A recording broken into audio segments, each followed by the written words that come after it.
I'm going to tell you a story that took me a long time to be able to say out loud. If you're listening to this, maybe you've been through something similar. Maybe you've loved the wrong person, or trusted the wrong people. My name is Adam. I'm 29 years old, and 2 years ago I found out my girlfriend was cheating on me. That part, sadly, isn't special, but how it happened, and who it was with. That's the part that really broke me. I never thought a simple class reunion could ruin my life. Back then, it sounded harmless, nostalgic even. A chance to see old faces laugh, share stories, feel young again. Lily and I were together for 3 years, happy, stable, soft around the edges. We were the couple people called solid. I trusted her like the ground beneath me. If someone told me she would break me in one night, I would have laughed in their face. I was naive, or maybe just in love, which is basically the same thing. The invitation came through Facebook. 10 years later, Lincoln High reunion.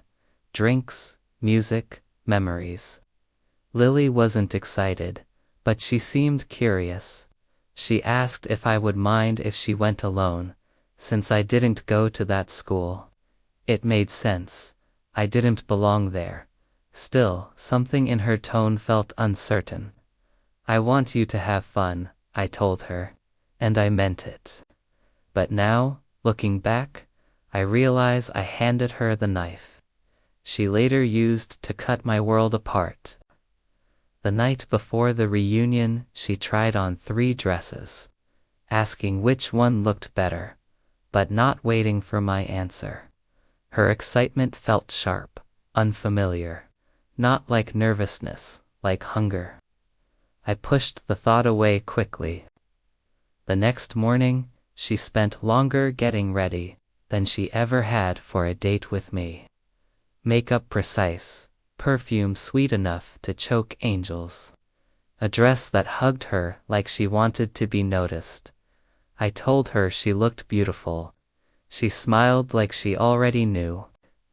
When she walked out the door, I felt a strange emptiness, as if something was already slipping away. Quietly, politely, like it didn't want to wake me.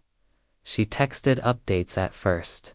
Photos with friends, laughing, holding drinks, faces I'd never met but suddenly resented. She was glowing. Too much. I wasn't jealous. Not yet. Just uneasy, like a storm that hasn't formed clouds. Around 10 p.m. she texted, "Guess who's here, Ethan Harper." My stomach tightened. I remembered that name. Her high school crush. The one she called the one that got away. I typed, "Cool, have fun." But every letter tasted like metal. She replied slower now, fewer messages, more time between them. More silence. Silence is a language. And that night, it started speaking fluently. Midnight, 1 a.m., 2:14 a.m. No texts, no calls, no Lily. I tried not to spiral, tried not to picture her dancing with him, laughing the way she only laughed when she forgot I was watching. At 3:07 a.m., my phone buzzed. "Don't wait up. Staying with the girls." 5 words, sharp enough to open a wound. But I didn't know how deep it would cut yet. The next morning, she came home quiet. Hair messy, lipstick faded like something ruined. She smelled like alcohol, and someone else's cologne. I didn't want to accuse her. I wanted to believe her, but my chest felt full of shattered glass. She showered immediately. Deleted photos from her phone right after. I saw it. She didn't know I was watching. Trust didn't disappear that morning, but it started dying. Lily told me they drank too much, that she crashed in her friend Julia's hotel room, but her story tripped on its own feet. The details slippery, rushed, like someone trying to outrun truth. I asked casually. Which room was it? She froze half a second too long. Little lies look harmless, until they multiply, until they turn into a monster.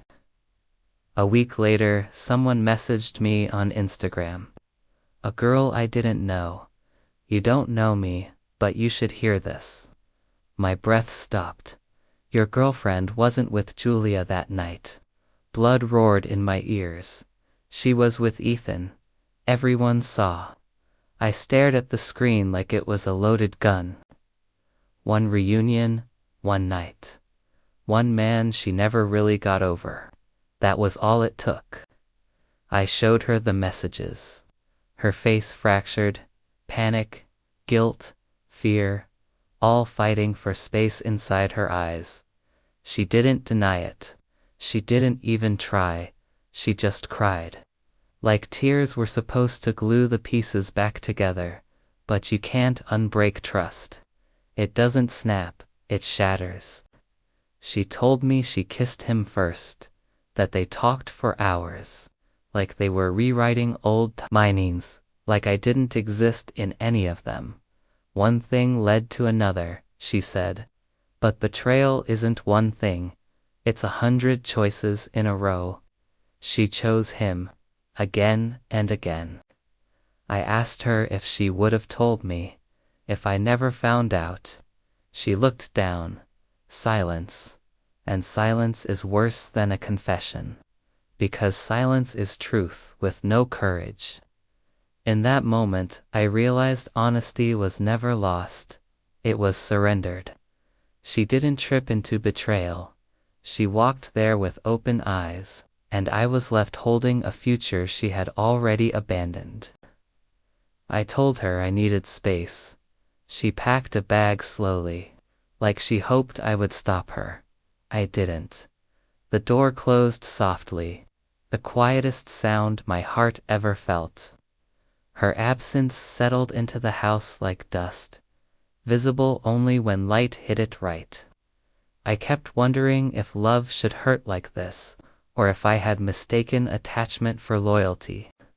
She texted for days. Apologies. Memories. Promises built from broken wood.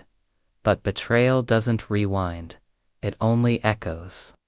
I read every message, and replied to none. Some endings require silence. Each unread text felt like a ghost tugging at my sleeve. A reminder of the life I almost continued living. But healing sometimes means choosing not to look back, even when every part of you wants to rewind time.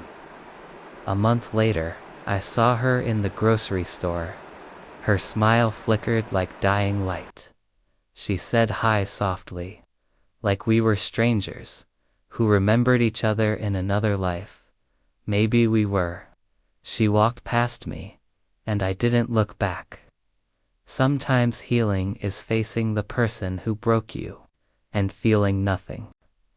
I used to think closure meant answers. Now I know closure is choosing to stop asking questions. She made her choice at that reunion, with Ethan, with memories, with desire. And I made mine later. To let her become a story, not a future. Forgiveness wasn't a door I needed to open for her. It was a window I opened for myself to breathe again. Pain left slowly, like a tenant overdue on rent. But one day I woke up, and the room was mine again. Love doesn't fail because it's weak. It fails when trust dies. She didn't break me all at once. She loosened each thread quietly, until the whole thing collapsed, and I finally stepped out from under it. Sometimes strength isn't holding on. It's recognizing when your hands are bleeding. I learned to stop fighting for a heart that wasn't fighting for me. And in that surrender, I found myself again. Maybe sometimes she remembers me, when music is loud, or when she sees a familiar face in a crowd. Maybe she wonders what we could have been, if she didn't go back to that old fire. But that's no longer my burden. Some bridges burn themselves. If she carries regret, it belongs to her life, not mine. I don't hate her, I don't wish her pain, but I no longer hold space for a past that chose to leave. Even memories soften when you stop feeding them. I'm not angry anymore, I'm grateful, because losing her taught me what real love must feel like. Solid, safe, returning home instead of running. She was a lesson, not a loss. I'm not angry anymore, I'm grateful, because losing her taught me what real love must feel like. Solid, safe, returning home instead of running.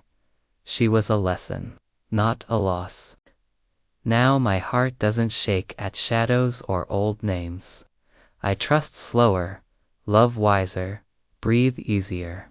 Sometimes endings hurt, so we remember to choose beginnings better. She cheated on me at a class reunion.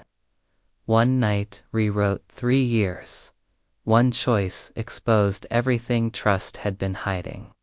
But healing came slow, steady, and now I walk forward lighter. Because sometimes, the person you lose makes room for the one you truly deserve. And somewhere ahead, someone will choose me every time, not just when nostalgia passes through the door. I carry no bitterness, only clarity. I survived the night that tried to break me, and now I am more whole than before.